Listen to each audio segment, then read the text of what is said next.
Song ಸಾಕಾಗಿದೆ ಮಚ್ಚ. Super. ನಿಂದು ಅಷ್ಟೇ ಸಾಕಾಗಿದೆ. ಡೋಂಟ್ ವರ್ರಿ ಬೇಬಿ ಚಿನ್ನಮ್ಮ. ನೋಡುತ್ತಾ ಬಿದ್ದೋದು. ನನ್ನ ಕ್ಲೋಸ್ ಫ್ರೆಂಡ್ ಗಣೇಶ್ದು ಸಿನಿಮಾ ಆಗಸ್ಟ್ 15ಕ್ಕೆ ಬರ್ತಿದೆ. ಅದರಲ್ಲಿ ನನ್ನ ಫೇವ್ರೇಟ್ ಸಾಂಗು ಕೂಡ ಚಿನ್ನಮ್ಮ ಸಾಂಗು. ಆಮೇಲೆ ಇನ್ನೊಂದು ಹಾಡಿದೆಯಲ್ಲಪ್ಪ ಅದು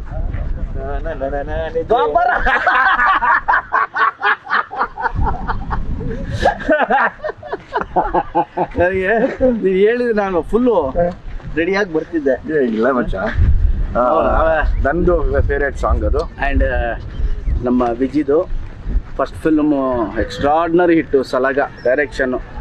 ಈಗ ಸೆಕೆಂಡ್ ಫಿಲ್ಮ್ ಮಾಡಿದ್ದಾನೆ ಭೀಮಾ, ಬಲ ಭೀಮಾ. ನಮ್ದು 15ಕ್ಕೆ ರಿಲೀಸು, ನಮ್ಮ ವಿಜಿದು 9ನೇ ತಾರೀಕು ರಿಲೀಸು. ಸಲಾಗ ಎಷ್ಟು ನೀವು ಬ್ಲೆಸ್ಸಿಂಗ್ ಕೊಟ್ಟರೋ, ಸೂಪರ್ ಹಿಟ್ ಮಾಡಿದ್ರು, ಈ ಭೀಮಾನು ಅಷ್ಟೇ ಸೂಪರ್ ಡೂಪರ್ ಹಿಟ್ ಮಾಡಿ ನಮ್ಮ ಇಡೀ ತಂಡವನ್ನು ಆಶೀರ್ವಾದ ಮಾಡ್ಬೇಕು ನೀವೆಲ್ಲ. ಬಿಕಾಸ್ ನನಗೆ ಸಲಾಗ ಒಂದಷ್ಟು ಸೀನ್ಸು ಹಾಡುಗಳು ಭಾಳ ಇಷ್ಟ. ಭೀಮಲ್ಲಿ ಆಟಿಟ್ಯೂಡ್ ಸೂಪರ್ ಮಚ್ಚ. ಹೌದಾ? Attitude super. ಬೈಕಲ್ಲಿ ಬರ್ತಾ ಕೊಂಡ್ರೆ ಓನೆ ಅದು ನಿಮಗೆಲ್ಲ ಭೀಮಾ ಅನ್ಸುತ್ತೆ. ಬಟ್ ಆ ಆಟಿಟ್ಯೂಡ್ ನೋಡಿದ್ರೆ ನನಗೆ ರಿಯಲ್ ವಿಜಿ ಅನ್ಸುತ್ತದೆ ನಮ್ಮ ಹಾಕೊಂಡು. ಬಿಕಾಸ್ ನಾನು 2001, 2, 3 ಎಲ್ಲ ನಾವು ಇವನು ಕವಾಸಕಿ, ನಾನು ಸುಜುಕಿ ಇಬ್ರು. ಸೊ ಅವಾಗ ಅದೇ ತರ ಬರೋ ದಮ್ ಹಾಕೊಂಡು ಕವಾಸಕಿ ನನಗೆ ಈ ಇನ್ನೊಂದು, ನಾನು ಇವನ್ ಕೂದಲು ದೊಡ್ಡ ಫ್ಯಾನು. ಅಲ್ಲಿ DVG ರೋಲ್ ಬರೋ ಕೂದಲು ಎಲ್ಲ ಹಾಕೊಂಡು ನಾನು ಮಗ ನೀನ್ ಸೇಮ್ ಶಾರುಖ್ ಖಾನ್ ತರ ಕಾಣಿಸ್ತೀನಿ ಹಾಕೋಣ ನೀನು ಅಂತ ವಿಜಯ್ ನೆನಪಿದ್ಯಾ? ಹೌದೌದೌದೌದು. ಕರೆಕ್ಟಾಗಿ ನೋಡಿ ಶಾರುಖ್ ಖಾನ್ ತರ ಕಾಣ್ತಾನೆ ನಮ್ಮ. ಎಲ್ಲಾನು ಮೀರಿ ಮಚ್ಚ 18 ವರ್ಷ ಆದಮೇಲೆ ನಾನು ನೀನು ಒಟ್ಟಿಗೆ ಬರ್ತಾ ಇದ್ದೀವಿ. ನಾನು ದೇವರವ್ರು ಕೇಳ್ಕೊಳ್ಳೋದು ಒಂದೇನೆ, ಕೃಷ್ಣಂ ಪ್ರಣಯ ಸಖಿ ತುಂಬ ದೊಡ್ಡ ಮಟ್ಟದ್ದು ಹಿಟ್ ಆಗಲಿ. ಯಾಕೆಂದರೆ ನಿನ್ನ ಒಳ್ಳೆತನ, ನಿನ್ನ ಒಳ್ಳೆ ಮನಸ್ಸು ಮತ್ತು ನೀನು ಪಟ್ಟಿರೋ ಕಷ್ಟ, ಆಲ್ರೆಡಿ ನಿನ್ನ ದೇವರು ತುಂಬ ದೊಡ್ಡ ಸ್ಟೇಜ್ ಕೊಟ್ಟಿದ್ದಾನೆ. ಅಭಿಮಾನಿಗಳು ಕೈ ಹಿಡಿದು ನಡ್ಸ್ಕೊಂಡು ಹೋಗ್ತಾ ಇದ್ದಾರೆ. ನಮ್ಮಿಬ್ಬರನ್ನು ಕೈ ಹಿಡಿದು ನಡ್ಸ್ಕೊಂಡು ಹೋಗ್ತಾರೆ ಅಭಿಮಾನಿಗಳು. ಮತ್ತು ನಮ್ಮನ್ನು ಒಟ್ಟಿಗೆ ತೆರೆ ಮೇಲೆ ನೋಡುವಂಥ ಟೈಮ್ ಬಂದಿದೆ. ಒಂದು ವಾರ ಹಿಂದೆ ಮುಂದೆ ನಾನು ಬಂದು ನಿನ್ನ ಸಿನಿಮಾನ ನೋಡ್ತೀನಿ, ನೀನು ಬಂದು ನನ್ನ ಸಿನಿಮಾನ ನೋಡು. 100% ನಮ್ಮಿಬ್ಬರು ಸಕ್ಸಸ್ಗೆ ನಾವು ಎಷ್ಟು ಮಜಾ ಮಾಡಿದ್ವಿ ಅವತ್ತು. ಹೌದು. ನಾನು ಆ್ಯಕ್ಚುಲಿ ಬರ್ತಾ ಈಗ ತುಂಬ ಎಮೋಷ್ನಲ್ ಆದೆ. ತುಂಬ ಎಮೋಷ್ನಲ್. ಹೆಂಗೆ ಅಂದರೆ ವಿಜಿ ನೀನು ನೋಡಿದ ತಕ್ಷಣ ನಾನು ಹೆಂಗಾದೆ ಗೊತ್ತಾ, ಅವ್ನು ಕರೆದು ಹೇಳ್ದಲ್ಲ ವಿಜಯ್ ಸರ್ ಒಂದಲ್ಲ, ನಾನು ನೋಡಿದ ತಕ್ಷಣ ಏನೋ ಅದೊಂಥರ ಎಲ್ಲೋ DVG ರೋಡಲ್ಲಿ ನಮಗೆ ಮಧ್ಯಾಹ್ನ ಊಟಕ್ಕಿಂತ ಪಟ್ ಅಂತ ಸಿಕ್ತಂಗೆ ಯಾರೋ ಒಬ್ರು ಸಿಕ್ಕಂಗೆ. ಅದ್ ನೆನಪಾಯ್ತು ನನಗೆ. ಈಗ ಬರ್ತಾ ಸುಮ್ಮನೆ ದಾರಿಲಿ ಯೋಚನೆ ಮಾಡ್ಕೊಂಬಂದೆ. ಈಗ ಯಾರೋ ನೋಡಿದೆ 18 ವರ್ಷಕ್ಕೆ ಮತ್ತೆ ಪೈಪೋಟಿಯಲ್ಲಿ ಬಿದ್ರ ಗೋಲ್ಡನ್ ಸ್ಟಾರ್ ಗಣೇಶ್ ಮತ್ತೆ ದುನಿಯಾ ವಿಜಯ್. ನಮ್ಮ ತಾಯಣ್ಣ ನಮ್ಮಿಬ್ರು ಯಾವ ಪೈಪೋಟಿನೂ ಇಲ್ಲ. ಎಲ್ಲಿದ್ರು ನಾನು ಒಳ್ಳೇದು ಬಯಸುವಂತ ಒಬ್ಬ ಒಳ್ಳೆ ಸ್ನೇಹಿತ ಗಣೇಶ್. ನಾನು ರಾತ್ರಿ 12 ಗಂಟೆ ಫೋನ್ ಮಾಡಿಬಿಟ್ಟು ವಿಜಿ ಅರ್ಜೆಂಟ್ ಬಾ ಅಂತ ಹೇಳಿದ್ರೆ ಬರೋ ಅಂತ ಏಕೈಕ ಮನುಷ್ಯ ವಿಜಿ. ರಾತ್ರಿ 12 ಗಂಟೆಗೆ ಫೋನ್ ಮಾಡಿ ಗಣಿ ಬಾ ಅಂದರೆ ಎಲ್ಲೂ ಹೋಗಲ್ಲ ನಾನು, ಹೋದ್ರೆ ಇವನ್ ಮಾತ್ರ ಹೋಗ್ತೀನಿ. ಅಷ್ಟು ನನಗೆ ಪ್ರೀತಿ ನಮ್ಮ ವಿಜಿ ಅಂದರೆ. ನಮ್ಮ ಸಲಾಗ ಇವನು ಸಲಾಗ. ನನಗೆ ಯಾಕೆ ಎಮೋಷನಲ್ ಆದೆ ಅಂದರೆ ಬರ್ತಾ ಅಲ್ಲಿಂದ ಇಲ್ಲಿಗೆ ಬರ್ತಾನೆ ಒಂದಷ್ಟು ಯೋಚನೆ ಮಾಡ್ಕೊಂಡ್ಬಂದೆ. ಬರೀ ಕಷ್ಟಗಳ ದಿನಗಳನ್ನ ಯೋಚನೆ ಮಾಡ್ತಾ ಬಂದೆ. ಎಷ್ಟು ಒದ್ದಾಡಿದ್ವಿ ಅಂತ ಯೋಚನೆ ಮಾಡಿದ್ರೆ 18 ವರ್ಷ ಹೊಡೆದಾಡಿದೀವಿ. ಹೋಯ್ತಲ್ಲ ಮಚ್ಚ, ನಿಜವಾಗ್ಲೂ ಕಣೋ ಕಾಯಣೆಗಳು. ನನಗೆ ಒಂದೇ ಹಚ್ಚಿದ್ದು 18 ವರ್ಷ ಆಗೋಯ್ತಾ. ಯಪ್ಪ ದೇವ್ರೆ, ಏನಪ್ಪಾ ಇದು ಜೀವನ. ಇಲ್ಲ ವಿಜಯ್, 18 ವರ್ಷ ಆಗೋಯ್ತಲ್ಲ. ಈಗ ನಾವು ಟೀನೇಜ್ 18. ಅಲ್ಲ ಅದು ಕರೆಕ್ಟ್. ಅದ್ರಲ್ಲಿ ಮಾತಿಲ್ಲ. ಬಟ್ 18 ವರ್ಷದ ಜರ್ನಿ ಇದೆಯಲ್ಲಮ್ಮ, ನಾನು ನಮ್ಮ ತಾಯಣೆಗಳು ಈಗ ಬರ್ತಾ ಹಂಗೇ ನೆನ್ಸ್ಕೊಂಬಂದೆ. ನಿನ್ನ ಕಷ್ಟಗಳು, ನನ್ನ ಕಷ್ಟಗಳು, ನೀನು ಹೊಡೆದಾಡಿದ್ದು ಬಾ, ಅದು ನಮ್ಗಳಿಗೆ ಗೊತ್ತು. ಅದು ಬಹುಶಃ ಒಂದು ಬೇರೆಯವ್ರಿಗೆ ಯಾರಿಗೆಲ್ಲ ಅರ್ಥ ಆಗಲ್ಲ. ಅದು ಒಂದು ಬುಕ್ಕೆ ಬರೀಬೇಕೇನೋ, ಪ್ರತಿ ದಿವಸ ಏನೇನು ಅನುಭವಿಸ್ತಾ ಇದ್ವಿ, ಏನೇನು ನೋವು ತಿಂದ್ವಿ ಅನ್ನೋದು. ಆಮೇಲೆ ನೀನು ಆ ಮುಂಗಾರು ಮಳೆ ಮಾಡಿದಾಗ ನಮಗೆ ಬ್ಲಾಸ್ಟ್ ಆಗೋಯ್ತಲ್ಲ. ಅದೇ ನಮ್ಮನ್ನು ಇವತ್ತು ಕೃಷ್ಣಮ್ಮ ಪ್ರಣಯ ಸಖಿ ಒಂದು ವಿಚಿತ್ರ ವಿಜಯ್, ಇವತ್ತು ಟಕ್ಕಂತ ಮಾಡ್ತಿದ್ದೀವಿ ಒಂದು ಕ್ಯಾಂಡಿಡೇಟ್. ಆಮ ಎಲ್ರಿಗೂ ಹೇಳ್ತೀನಿ, ಮುಂಗಾರು ಮಳೆ ದುನಿಯಾ ಸೂಪರ್ ಡೂಪರ್ ಹಿಟ್ ಆದಾಗ ಸ್ನೇಹಿತರೆ ನಮ್ಮಿಬ್ರಿಗೂ ಗೊತ್ತೇ ಇಲ್ಲ. ನಮ್ಮ ಪ್ರಕಾರ 5-6 ವರ್ಷ ಗೊತ್ತಾಗಿಲ್ಲ ನಾವು ಹೀರೋ ಆಗಿದ್ದೀವಿ ಅಂತ. ನಮ್ಮ ಪ್ರಕಾರ ಎಲ್ಲಾ ಹಿಂಗೆ ಹೋಗುತ್ತೆ ಅಂತ. ಓಕೆ, ಅದೊಂದು ಏನು ಕ್ರೇಜ್ ಅಂತ ಹೇಳ್ತಿರೋ ಇಲ್ಲ ಸೂಪರ್ ಹಿಟ್ಸ್ ಅಂತ ಹೇಳ್ತಿರೋ, ನಮ್ಮಿಬ್ರಿಗೂ ಬಿಕಾಸ್ ಆ ಟೇಸ್ಟೇ ಗೊತ್ತಿರ್ಲಿಲ್ಲ ನಿಜವಾಗ್ಲೂ ಅಲ್ವಾ. ಸೊ 5-6 ವರ್ಷ ನಮ್ಮಿಬ್ರು ಗೊತ್ತೇ ಆಗ್ಲಿಲ್ಲ ಯಾವ ಬಾಗ್ಲಲ್ಲಿ ಏನು ಗೊತ್ತಾಗಲಿಲ್ಲ. ಆಮೇಲೆ ನಮ್ಗೆ ಗೊತ್ತಾಗ್ ಶುರು ಆಯ್ತು, ಓಕೆ ಅದು ಸೂಪರ್ ಹಿಟ್ಟು, ರೆಕಾರ್ಡ್ ಅಂತೆ, ಇದಂತೆ ಅದಂತೆ ಅಂತ. ಅಂಥದ್ರಲ್ಲಿ ನಮ್ಮ ವಿಜಿ ಸಲಗ ಮಾಡಿದಾಗ ನನಗಂತೂ ಡಬಲ್ 4 ಕಣ್ಣಿತ್ತು ವಿಜಿ ಮೇಲೆ. ಬಿಕಾಸ್ ಅವನು ಕ್ರಿಯೇಟಿವ್ಲಿ ಎಷ್ಟಿದ್ದಾನೆ ಅಂದ್ರೆ, ಒಂದು ಸೀನ್ ಕೊಟ್ರೆ 10 ಥರ ಅವನು ಮಾಡಿ ತೋರಿಸ್ಬಿಡ್ತಾನೆ. ನಾನು ಯಾವಾಗಲೂ ಹೇಳ್ತೀನಿ, ವಿಜಿ ಕಂಟ್ರೋಲ್ ಆಗಿ ಮಾಡೋ, ವಿಜಿ ಪ್ಲೀಸ್. ಸೊ ಸಲಗ ನೋಡಿದಾಗ I felt very happy. And Bheema, the way Viji ಎಕ್ಸ್ಪೀರಿಯನ್ಸ್ಗೆ ಅವ್ನು ಕ್ಯಾಪ್ಚರ್ ಮಾಡಿರೋ ರೀತಿ, ಬೇರೆದೇ ಸಿನಿಮಾ, ಅದು ಬೇರೆದೇ ಲೈಫ್ನ ನಮ್ಮ ವಿಜಿ ತೋರಿಸ್ತಾ ಇದ್ದಾನೆ ಅನ್ನೋ ಅದು ಸಾಂಗ್ ನೋಡೋದು ಗೊತ್ತಾಗುತ್ತೆ ವಿಜಿ. ಏನೋ ಬೇರೆ ಹೇಳ್ತಾ ಇದ್ದಾನೆ, ಏನೋ ಬೇರೆದೊಂದು ಸ್ಟೋರಿ ಇದೆ ಇದಕ್ಕೆ ಅಂತ ಅನ್ಸುತ್ತೆ. ಹೌದು, ಎಸ್. ಒಂದು ವಿಶೇಷತೆ ಇಟ್ಕೊಂಡು ಬಹುಶಃ ನೀನು ನೋಡಿದ್ರೆ ಸಿಕ್ಕಾಪಟ್ಟೆ ಖುಷಿ ಪಡ್ತೀಯ. ಅದು ನೋಡಿದ್ರೆ ಅಂತ ಹೇಳಂಗಿಲ್ಲ. ಇಂಟೆನ್ಷನ್ಸು ತುಂಬ ಚೆನ್ನಾಗಿ ಇಟ್ಕೊಂಡು ಈ ಸಿನಿಮಾ ಮಾಡಿದ್ದೀನಿ.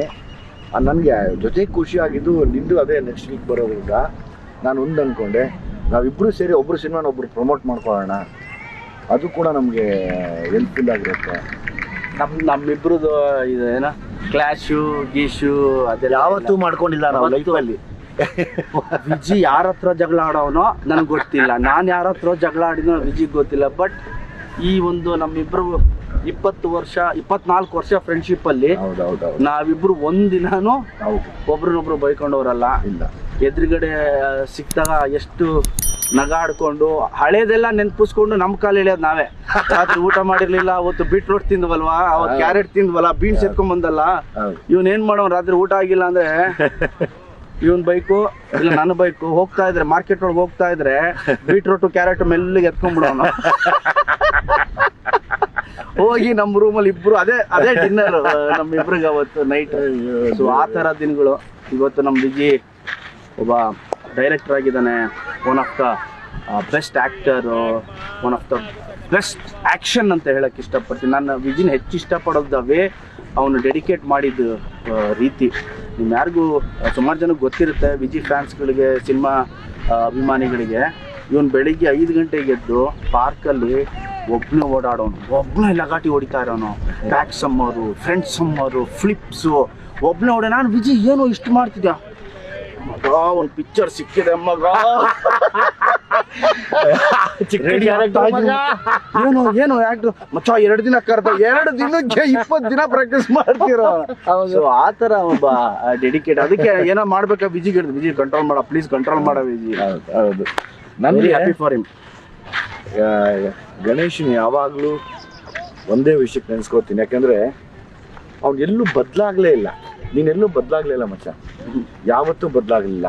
ನಾನೊಂದ್ಸರಿ ನನ್ನ ಮಗಳನ್ನ ಕರ್ಕೊಂಡ್ಬಂದು ವಾಕಿಂಗಲ್ಲಿ ನಿಲ್ಲಿಸಿ ಕೈ ಕಟ್ಕೊಂಡು, ನೋಡಮ್ಮ ಅರಮನೆ ಇದು, ಯಾಕೆಂದರೆ ಅರಮನೆ ಅಂತ ಸಿನಿಮಾ ಮಾಡಿದ್ದು, ಅದಕ್ಕೆ ಅರಮನೆಯಲ್ಲಿದ್ದಾನೆ ಅವನು. ದೇವ್ರು ಯಾವತ್ತೂ ಒಳ್ಳೇದು ಮಾಡ್ತಾನೆ. ಅವ್ನ ಮನ್ಸು ಹಂಗಿದೆ ಅಂದರೆ, ದೇವರು ಅಷ್ಟು ಚೆನ್ನಾಗಿ ಇಟ್ಕೋತಾನೆ ಅಂತ ತೋರಿಸ್ಬಿಟ್ಟು ವಾಕಿಂಗ್ ಕರ್ಕೊಂಡೋದೆ. ಬೇಡ ಈಗ ಹೋಗಿ ಎಬ್ಬರಿಸಿದ್ರೆ ಅಥವಾ ಎದ್ದಿರ್ತಾನೋ ಇಲ್ವೋ ಗೊತ್ತಿಲ್ಲಮ್ಮ, ಬಾ ಹೋಗೋಣ ಮುಂದಕ್ಕೆ ಅಂತ ವಾಕಿಂಗ್ ಕರ್ಕೊಂಡೋದೆ. ನಿನ್ನ ಒಳ್ಳೆತನ, ನಿನ್ನ ಮನಸ್ಸು, ಆಮೇಲೆ ಯಾರಿಗೂ ಏನೂ ಕೆಟ್ಟದ್ದು ಬಯಸದೇ ಇರೋದು, ಅದು ಯಾವಾಗಲೂ ಅದೇ ನಮ್ಗೆ 18 ವರ್ಷದ ಜರ್ನಿ ಕರ್ಕೊಂಡ್ಬರ್ತಾ ಇದೆ. ನಾನು ಯಾವಾಗಲೂ ಒಂದೇ ಅಂದ್ಕೊಳೋದು, ನೀವೆಲ್ಲ ನೋಡ್ತಿರೋ ಗಣೇಶನ ನಾನು ನೋಡಿದ್ದೀನಿ. ಯಾಕಂದರೆ ಪಾಪ ಕಷ್ಟನ ಹೇಳ್ಕೊಳಕ್ಕಾಗ್ದಿರ, ಅಳಕ್ಕಾಗ್ದಿರ ಆ ಕಣ್ಣಲ್ಲೇ ತೋರಿಸ್ಕೊಂಡು ನಿಂತ್ಕೊಂಡಿರ್ತಾ ಇದ್ವಿ. ನಾವಿರುವಷ್ಟೊತ್ತು ನಗ್ತಿರ್ತಿದ್ವಿ. ಒಬ್ಬೊಬ್ಬರು ಮನೆ ಕಡೆ ಹಿಂಗೆ ತಿರುಗ್ತಾ ಇದ್ದೀವಿ ಅಂದರೆ ಗೊತ್ತಿಲ್ದಂಗೆ ಕಣ್ಣೀರು ಬರ್ತಾನೆ ಇರೋದು. ಏನಾಗ್ತೀವೋ ಏನಾಗತ್ತೋ ಲೈಫು ಅಂದ್ಕೊಂಡೇ ನಮ್ಮ ಲೈಫಲ್ಲಿ ನಡ್ಕೊಂಡ್ಬಂದಿದ್ದು. ನಾನಿವತ್ತು ಗಣೇಶ್ ಸಿನಿಮಾ ಈಗೇನು 15ಕ್ಕೆ ಬರ್ತಾ ಇದೆ, ಆ ಸಿನಿಮಾ ಮೇಲೆ ನಾನು ಅರ್ಜುನ್ ಜನ್ಯಾಗ ಹೇಳಿದೆ, ಈಗ ಅರ್ಜುನ್ ನೀನು ನನಗಾದರೆ ಎಂಟಾಣಿ ಸೆಂಟು ಹಾಕೊಂಡು ಅಂತೆಲ್ಲ ಮಾಡ್ಬಿಟ್ಟೆ. ಅವನಿಗಾದ್ರೆ ಜೇನ ಕಣ್ಣೋಳೆ ಮೀನ ಕಣ್ಣೋಳೆ ಅದೆಲ್ಲ ಮಾಡಿದ್ಯಾ.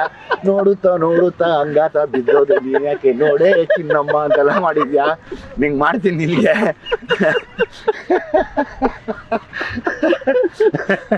ಅಂತ ಹೇಳಿದೆ. ಅದಕ್ಕೆ ಅವನು ಸಾರ್ ಇಲ್ಲ ಸಾರ್ ನೀವೇ ಇಲ್ಲ ಹಂಗೆ ಅದೆಲ್ಲ ಗೊತ್ತಿಲ್ಲ, ನನಗೂ ಅದೇ ಥರ ಸಾಂಗ್ ಮಾಡ್ಬೇಕು ನೀನು ಅಂದರೆ ಒಂದು ಖುಷಿ ಅನ್ನಿಸ್ತು ನನಗೆ. ಈಗ ನಾನೊಬ್ಬ ಡೈರೆಕ್ಟರ್ ಆದಮೇಲೆ ಒಂದು ಸಾಂಗ್ ಹಿಟ್ ಮಾಡೋಕ್ಕೆ ಎಷ್ಟು ಕಷ್ಟ ಅಂತ ನನಗೆ ಗೊತ್ತು ಆಯಿತಾ. ಆಮೇಲೆ ಒಂದು ಸಾಂಗ್ ಪರ್ಫಾರ್ಮ್ ಮಾಡೋದಕ್ಕೆ ಅದೆಲ್ಲ ನೋಡ್ತಾ ಇದ್ದೆ ನಾನು. ನಿನ್ನ ಡ್ಯಾನ್ಸು ಗೀನ್ಸು ಅದೆಲ್ಲ ನೋಡ್ಕೊಂಡು ಅಂದ್ಕೊಂಡೆ ನಾವೆಲ್ಲ ಕ್ವಾಲಿಟಿ ಡ್ಯಾನ್ಸರ್ಸ್ ಮಚ್ಚ. ಇಲ್ಲ ಮಚ್ಚ ನೀನು ಸಖತ್ತಾಗಿ ಮಾಡ್ತೀವೋ, ನನಗೆ ಬರಲ್ಲ. ಇನ್ನು ನನ್ನೇನ ಕರೆದ್ಬಿಟ್ರೆ ಕಷ್ಟ. ನನ್ನೇನ ಡ್ಯಾನ್ಸ್ ಕರೆದ್ರೆ ಮುಗಿದೋಯ್ತು ಅವ್ರ ಕತೆ. ನಿನ್ನ ಫೇವ್ರೇಟ್ ಸ್ಟೆಪ್ ಏನ? ಯಾರು ಮಚ್ಚ ಈಗ ಏನಷ್ಟೇ ನಾನು ಈಗ ನಾನು ನೋಡ್ಕೊಂಡ್ ಬಂದೆ ಮಚ್ಚ. ಎಷ್ಟು ಚೆನ್ನಾಗಿ ಮಾಡಿದ್ದೀನಿ. ನೋಡುತ್ತಾ ನೋಡೇ ಅದು ದ್ವಾಪರ ಅದು ಸಖತ್ ಖುಷಿ ಅನ್ನಿಸ್ತು. ಆಮೇಲೆ ಯಾಕೆ ನಾನು ಗಣೇಶ ಚೆನ್ನಾಗಿದ್ದೀವಿ ಅಂದರೆ ಇಬ್ಬರು ಅತಿರೇಕದ ಕಷ್ಟ ನೋಡಿದ್ದೀವಿ. 100%. ನೀವು ನಂಬಕ್ಕೆ ಆಗಲ್ಲ, ಅಷ್ಟ ಪಾತಾಳ ನೋಡಿದ್ದೀವಿ. ಸೊ ಹಂಗಾಗಿ ನಾವಿಬ್ಬರು ಬದಲಾಗಲ್ಲ. ಆಮೇಲೆ ನನಗೆ ಒಂದು ಆಸೆ ಇದೆ ಗಣೇಶ, ನನ್ನ ಡೈರೆಕ್ಷನಲ್ಲಿ ನಾವಿಬ್ಬರು ಕಾಂಬಿನೇಷನ್ ಮಾಡಬೇಕು. ನೀನು ಯಾವಾಗ ಹೇಳ್ತೀಯ? ನಿನ್ಗೆ ಯಾವ ಥರದ್ದು ಇಷ್ಟ ಹೇಳು. ಅಂದರೆ ಆ್ಯಕ್ಷನ್ ಇಷ್ಟನಾ ಏನು? ನೀನು ಸ್ಕ್ರಿಪ್ಟ್ ಮಾಡು, ನೀನು ಯಾವಾಗ ಹೇಳ್ತೀಯ ಗಣಿ ನಾನು ರೆಡಿ ಕಣೋ ಇಂಥ ದಿನ ಶೂಟಿಂಗ್ ಅನ್ನು ಅವತ್ತು ನಾನು ಅಲ್ಲಿರ್ತೀನಿ. ಒಂದು ಆಸೆ ಮಗ, ಯಾಕೆಂದರೆ ಲೈಫು ಇಬ್ಬರನ್ನು ಒಟ್ಟಿಗೆ ಕಟ್ಕೊಡ್ತು. ಈಗ ನೀನು ಡೈರೆಕ್ಟರ್ ಆಗಿದ್ರು ನಾನು ಕೇಳ್ತಿದ್ದೆ ಮಚ್ಚ ನಂಗೆ ಡೈರೆಕ್ಷನ್ ಮಾಡು. ಈಗ ಮಾಡಿ ನಂಗೆ ಅದಕ್ಕೆ ನಾನು ಮಾಡ್ತೀನಿ. ನೀನು ಸ್ಕ್ರಿಪ್ಟ್ ಮಾಡು, ಎನಿ ಟೈಮ್ ನೀನು ಹೇಳು ಇಂಥ ದಿನ ಶೂಟಿಂಗ್ ಗಣಿ ನಾನು ಮಾಡ್ತೀನಿ. ನಾನು ಅಲ್ಲಿ ಬಂದು ಇಲ್ಲ ಮಾಡ್ಬೇಕು. ಯಾಕೆ ಗೊತ್ತಾ, ಇದೆಲ್ಲವೂ ರೆಕಾರ್ಡಾಗಿ ಉಳ್ಕೊಳ್ಳೋದು ನಮಗೆ ಫ್ಯೂಚರಲ್ಲಿ. ನಂಗೆ ತುಂಬ ಆಸೆ ಇದೆ. ಇವಾಗ ನಿನ್ನ ಕ್ಯಾಲಿಬರೇ ಬೇರೆ, ನಿನ್ನ ಟ್ಯಾಲೆಂಟೇ ಬೇರೆ. ಬಿಕಾಸ್ ನೀನು ನಿಂತರೆ ಒಂದು ಕ್ಷಣಕ್ಕೆ ಎಷ್ಟೇ ದುಃಖ ಇದ್ರೂ ನಗಿಸ್ತೀಯಾ, ಎಷ್ಟೇ ದುಃಖದಲ್ಲಿದ್ದರೂ ಅವ್ರನ್ನ ಹಂಗೆ ನೀಟಾಗಿ ಕರ್ಕೊಂಡು ಹೋಗಿ ನಗಿಸಿ ಆಚೆ ಕಡೆ ಕಳಿಸ್ಕೊಡ್ತೀಯ. ಅದು ನಿನ್ನ ಕೆಪಾಸಿಟಿ, ದೇವ್ರು ಕೊಟ್ಟಿರೋದು, ಆ ಸರಸ್ವತಿ ಹೊಲ್ದಿರೋದು ನಿನ್ಗೆ ಅದು. ಆಮೇಲೆ ನಾನು ನಿನ್ನ ಎಮೋಷನ್ ಸೀನ್ಸ್ ನೋಡಿದಾಗ ಪಟ ಪಟ ಪಟ ಪಟ ಪಟ ಪಟ ಅಂತ ಈ ಹುಳ್ಳಿಕಾರು ಹುರಿದಂಗೆ ಹುರ್ಕೊಂಡು ಹೋಗ್ತಾ ಇರ್ತೀವಿ. ಅದು ನನಗೆ ಬರಲ್ಲ ಆ್ಯಕ್ಚುಲಿ, ಇರೋದು ಹೇಳ್ತೀನಿ. ನನಗೆ ಬರದಿರೋದು ನಾನು ಒಪ್ಕೋಬೇಕು. ನಿನ್ನಲ್ಲಿರುವಂಥ ಆ ಒಂದು ಕೆಪಾಸಿಟಿನ, ಆ ಒಂದು ಕ್ಯಾಲಿಬರ್ನ ನೋಡಿ ನಾನು ಯಾವಾಗಲೂ ಅನ್ಕೊತೀನಿ, ಮಾಡಿದ್ರೆ ಒಂದು ಕಾಂಬಿನೇಷನ್ ಮಾಡಬೇಕು. ಇಬ್ಬರು ರೆಡಿ ಮಾಡಬೇಕು. ಒಂದು ಒಳ್ಳೆ ವಿಷಯ ಇಟ್ಕೊಂಡು ಮಾಡೋಣ. ಹೆಂಗೆ ಅಂದರೆ ನೆನ್ಸ್ಕೋಬೇಕು, ಮಾಡಿದ್ರೆ ಹೆಂಗೆ ಇರಬೇಕಪ್ಪ ಅಂತ. ಪ್ರಾಬ್ಲಿ ನಾನು ಅದನ್ನು ಯೋಚನೆ ಮಾಡ್ತಾನೇ ಇದ್ದೀನಿ. ಅವನು ನಾಟ್ ಸಿಗ್ಬೇಕು ಅಷ್ಟೇ. ಅದನ್ನ ನಾಟ್ ಸಿಕ್ಕರೆ ಸಕ್ಕತ್ತಾಗಿರೋದು ಮಾಡೋಣ. ಬಿಡೋದೇ ಬೇಡ, ಯಾವುದೇ ಕಾರಣಕ್ಕೂ ಬಿಡೋದು. ಯೋಚನೆ ಮಾಡ್ಬಿಟ್ಟು ಹೇಳಿ ವಿಜಯ್, ಇಂಥ ದಿನ ಗಣಿ ಶೂಟಿಂಗ್ ಶುರು ಬಂದ್ಬಿಡು ಅಂತ. Will sit and will finalize. Definite ಆಗಿ ನಂದು ಆಲ್ ದ ಬೆಸ್ಟ್ ನಿನಗೆ. ಆಲ್ ದ ಬೆಸ್ಟ್ ಬಲ ಭೀಮನ್ ಆಗು. Thank you. All the best. Thank you Vijay. Love you. All the best. Cinema ತುಂಬ ಚೆನ್ನಾಗಾಗಲಿ ನಿಂದು. ನಾನು ಬರ್ತೀನಿ. ನನ್ನ ಪ್ರೀ ರಿಲೀಸ್ ಇವೆಂಟ್ ಕರಿ. ಶೋರ್. ನೀನು ನಮ್ಮ ಪ್ರೀ ರಿಲೀಸ್ ಇವೆಂಟ್ ಬರ್ತೀನಿ. ಮಾತು ಕೊಡು, ಬರ್ತೀನಿ ಅಂತ. 100% ಬರ್ತೀನಿ. ಇದೇ ಮಾತಾ? 3ನೇ ತಾರೀಕು ಸಾಯಂಕಾಲ ಬರ್ತೀನಿ 7 ಗಂಟೆಗೆ. ನಾಳೆ? ಹೌದು. Okay. I'll be waiting. Sure. ಆಯ್ತಾ? ಅಂಡ್ ಅಗೇನ್ ನಿನ್ನ ಪ್ರೀ ರಿಲೀಸ್ ನಾನು ಕರಿಬೇಕಪ್ಪ. ಕರಿತೀನಿ. ನೀನು ಕರೆದ್ರೆ ನಾನು ಬಂದ್ಬಿಡ್ತೀನಿ. ಆಮೇಲೆ 10ನೇ ತಾರೀಕು ಸಾಯಂಕಾಲ ನಾನು ಬರ್ತೀನಿ. 3ಕ್ಕೆ ನಾನು ಬರ್ತೀನಿ, 10ಕ್ಕೆ ನೀನು. ಆಯ್ತು. ಎಲ್ಲಿ ಅದು 10ನೇ ತಾರೀಕು ಸಾಯಂಕಾಲ? ಹೇಳ್ತೀನಿ. ಹುಬ್ಳಿ. 9ಕ್ಕೆ ರಿಲೀಸ್ ಕಣೋ. ಬೇಡ. ಹೌದು. ಬಟ್ ನೀನು ಡೋಂಟ್ ಮಿಸ್. ಶೋರ್. ಆಯ್ತಾ? ಸೊ ಚೆನ್ನಾಗಿತ್ತು ನಮ್ಮಿಬ್ರದ್ದು. ತುಂಬ ಹೊತ್ತು ಮಾತಾಡಿದ್ರೆ, ಚಿಕ್ಕದಾಗಿ ಮಾತಾಡಿ ಒಬ್ರೊಬ್ರು ಶೇರ್ ಮಾಡ್ಕೊಂಡ್ವಿ ಒಂದಷ್ಟು ಎಕ್ಸ್ಪೀರಿಯನ್ಸ್ನ. All the best. Thank you.